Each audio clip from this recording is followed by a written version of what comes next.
Halo, halo, apa kabar? Kembali berjumpa dengan kami.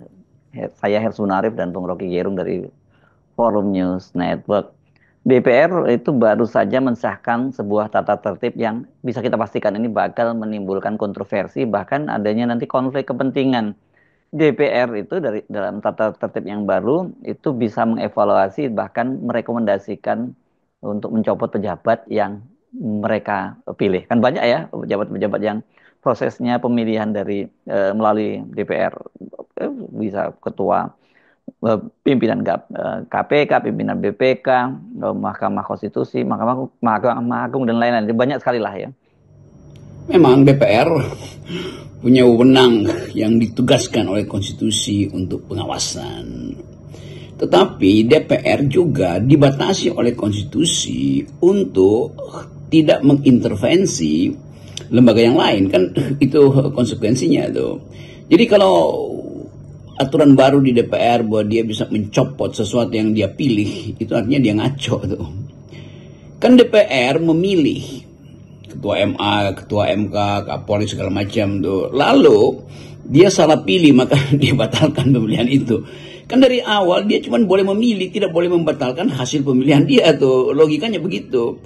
Jadi kalau DPR punya semacam kewenangan yang melampaui prinsip normal dari yaitu fungsi dia untuk mengawasi, itu artinya DPR melampaui kewenangan utama dia tuh. Itu artinya DPR melakukan arogansi, kan itu soalnya tuh. Jadi bayangkan misalnya publik akhirnya mulai mencurigai juga bahwa dalam upaya DPR untuk memperbaiki citranya yang buruk, dia justru mengambil risiko untuk makin diperburuk citra itu. Jadi penting untuk dipahami bahwa orang akhirnya mencurigai apakah DPR berupaya untuk membatalkan kembali keputusan 20% threshold itu hilang sehingga presidensial threshold jadi 0% karena Mahkamah Konstitusi memutuskan begitu. Lalu DPR mungkin merasa bahwa ini salah nih, karena itu kita batalkan lagi hakim-hakim itu. Kan itu akhirnya orang mencurigai atau memandang dengan cara buruk fungsi dari DPR. Walaupun kita tahu bahwa ada masalah di MA, masalah di KPK, masalah di kepolisian, masalah di MK, tetapi tidak ada hak DPR untuk memperluas diskresinya, kalau disebut diskresi bahkan di dalam wilayah-wilayah itu. Setelah DPR memilih ya udah selesai. Nah, ritme berikutnya adalah masuk dalam undang-undang lembaga-lembaga itu. Ada lembaga undang-undang MK, ada undang-undang Mahkamah Agung, ada undang-undang KY, ada undang KPK segala macam, kepolisian segala macam. Jadi terlihat bahwa ada arogansi DPR. Walaupun motifnya iya buat mengefektifkan pengawasan, tapi pengawasan yang hendak dipamerkan itu dengan kecurigaan bahwa DPR bisa mencopot ketua-ketua lembaga yang dia pilih, itu artinya DPR melampaui kewenangan dia, yaitu hanya boleh memilih, bukan untuk mencopot. Itu urusan lain, itu ada lembaga lain. Itu KY berfungsi untuk menilai hakim misalnya. Jadi kita mau pastikan bahwa wilayah pengaturan kebijakan itu melalui regulasi itu juga sudah diatur di konstitusi kita. Ini kan artinya DPR itu memperluas kewenangannya yang selama ini melekat pada mereka sebagai lembaga legislatif. Itu kan hak mereka itu jelas tiga itu: pembentukan undang-undang, pengawasan, ini fungsinya seperti itu, dan fungsi budgeting atau fungsi anggaran. Logikanya begini, tidak boleh DPR memperluas kewenangan dia dengan akibat memperkecil kewenangan lembaga yang lain, kan itu yang terjadi kan. Jadi kalau DPR itu omnipresent atau bahkan omnipower, itu artinya lembaga yang lain mengecil.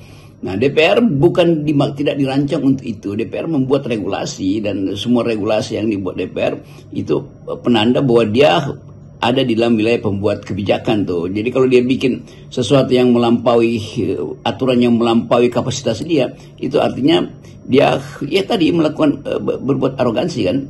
Apalagi dia mau mengikat lembaga-lembaga di luar itu kan itu setelah lembaga itu selesai ya udah biarkan lembaga itu bekerja lembaga itu buruk, akan ada sistem yang menghukum dia tuh. Bukan DPR membatalkan dukungan dia tuh atau mengevaluasi kembali. Itu artinya DPR dari awal tidak melakukan pekerjaan yang baik. Memilih ketua KPK yang buruk, memilih ketua MK yang buruk, hakim MK yang buruk, hakim MA atau Kapolri yang buruk, itu penanda bahwa DPR itu tidak bekerja di dalam filter yang betul-betul berlapis. Jadi itu salah Anda sendiri kenapa Anda loloskan. Oh, kami bisa tarik kembali, nggak bisa. Begitu Anda lahirkan seseorang, dia akan diasuh oleh undang-undang yang lain. Jadi logika itu saya kira elementer sebetulnya di dalam tugas ketatanegaraan kita. Jadi sekali lagi yang terbaca oleh publik adalah arogansi DPR tuh.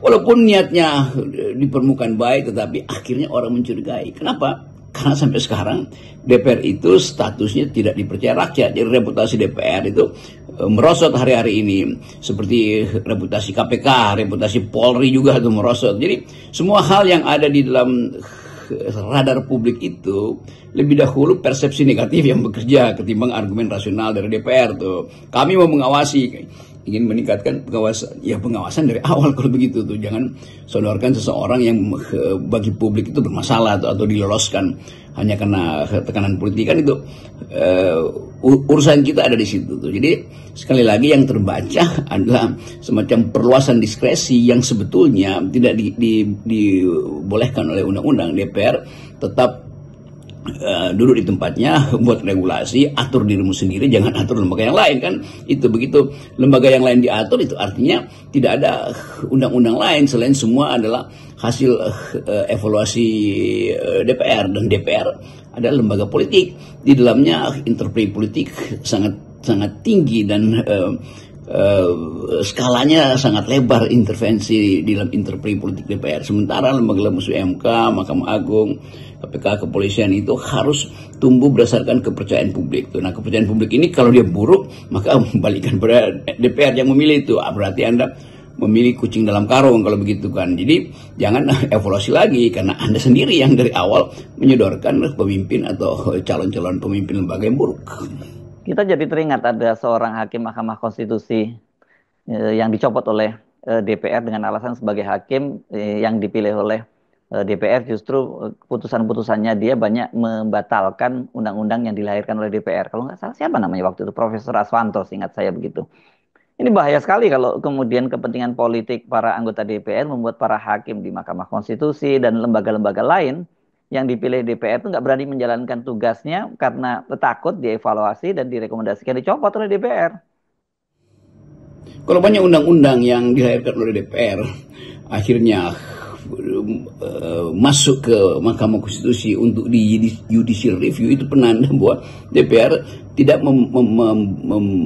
menyusun undang-undang di dalam kecermatan akademis, di dalam ketentuan-ketentuan, aturan-aturan sosiologis atau riset sosiologis tidak dibuat tuh. Jadi semua hal yang dilahirkan oleh DPR itu kalau dia berakhir sebagai judicial review, bukan DPR bangga bahwa toh ada kalau kami salah silakan bawa ke Mahkamah Konstitusi. Lalu kalau Anda berbuat maksimal, tentu Anda tidak menginginkan undang-undang Anda itu diuji di Mahkamah Konstitusi, kan begitu intinya. Jadi semakin sedikit judicial review itu penanda bahwa DPR-nya bermutu. Yang terjadi justru baru hari ini tadi pagi sahkan satu undang-undang, 12 jam kemudian LSM atau pakar udah mempersoalkan undang-undang itu, lalu besoknya udah masuk ke Mahkamah Konstitusi sebagai problem konstitusional, maka diuji di situ, di review atas dasar prinsip konstitusi. Dan banyak sebetulnya yang bisa kita baca bahwa DPR tidak cermat, dan ketidakcermatan itu justru akibat dari tukar tambah politik. Kan itu intinya. Jadi sekali lagi, ada hak DPR untuk membuat aturan dia sendiri itu, tatip apa segala macam itu. Tetapi itu hanya boleh mengikat ke dalam DPR, bukan dia membuat aturan DPR untuk mengikat aturan internal DPR untuk mengikat lembaga yang lain, walaupun lembaga lain itu adalah produk dari parlemen kita dipilih oleh DPR, Kapolri dipilih oleh DPR, Ketua Mahkamah Agung dipilih oleh DPR, Ketua Mahkamah Konstitusi dipilih oleh DPR. Oleh karena itu DPR berhak untuk membatalkan fit and proper testnya. Ya nggak bisa, itu artinya Anda dari awal memang tidak mampu membuat fit and proper test. Nah, biarkan undang-undang lembaga-lembaga itu bekerja untuk mengawasi atau memproses bila terjadi kekeliruan atau incapacity di dalam organisasi maupun dalam kepemimpinan lembaga-lembaga itu, kan begitu aturannya tuh.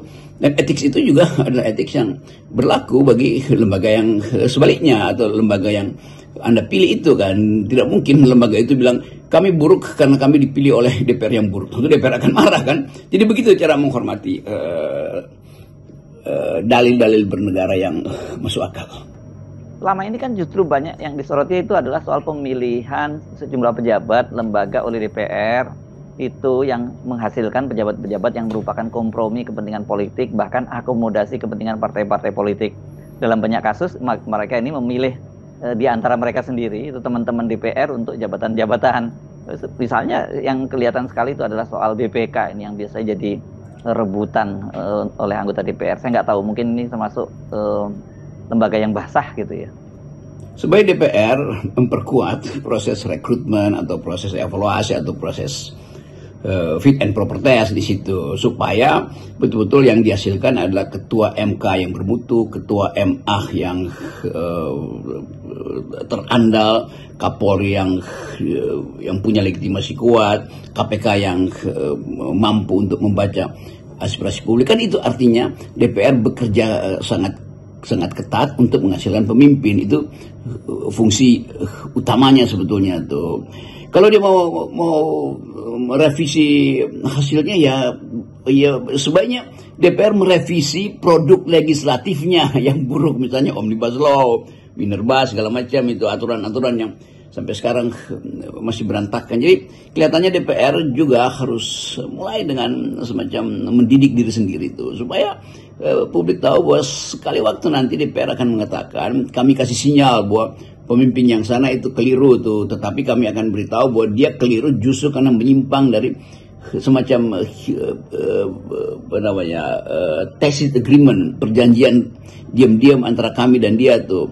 Jadi sebetulnya DPR bisa mempersoalkan pejabat yang dia pilih itu keliru kalau tidak mengikuti prosedur dari awal, bukan prosedur DPR-nya yang dipakai untuk mengevaluasi menteri-menteri itu kan. Itu dasar mengevaluasi kepala-kepala lembaga itu kan. Jadi sekali lagi kemampuan kita untuk memulai satu sistem yang betul-betul tertib secara logis, bermutu secara etis, harus juga dimulai oleh tertibnya DPR gitu, secara logis dan secara etis. Jadi sekali lagi intinya, selama DPR masih dipersepsikan sebagai lembaga yang arogan, maka produk DPR itu juga akan ditafsirkan sebagai upaya untuk memperluas wilayah arogansinya tuh. Kira-kira itu. Dan sekali lagi kita ingin supaya DPR betul-betul memahami bagaimana demokrasi bekerja, saling mengawasi ya, tapi DPR itu bukan super body yang mempunyai makna bahwa dia mewakili sepenuh-penuhnya kedaulatan rakyat. Oleh karena itu kalau rakyat meminta maka dia akan pastikan pengendalian itu, walaupun itu berlebihan misalnya. Tetapi kita mesti pastikan juga bahwa DPR itu bukan perwakilan kedaulatan rakyat.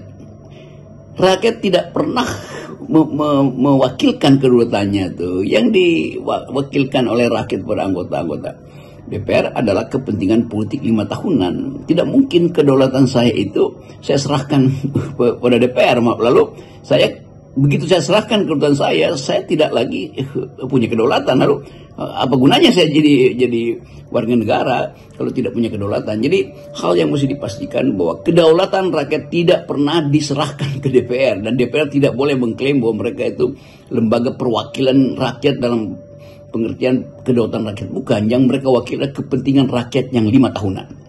Salam akal sehat. Ya, salam akal sehat.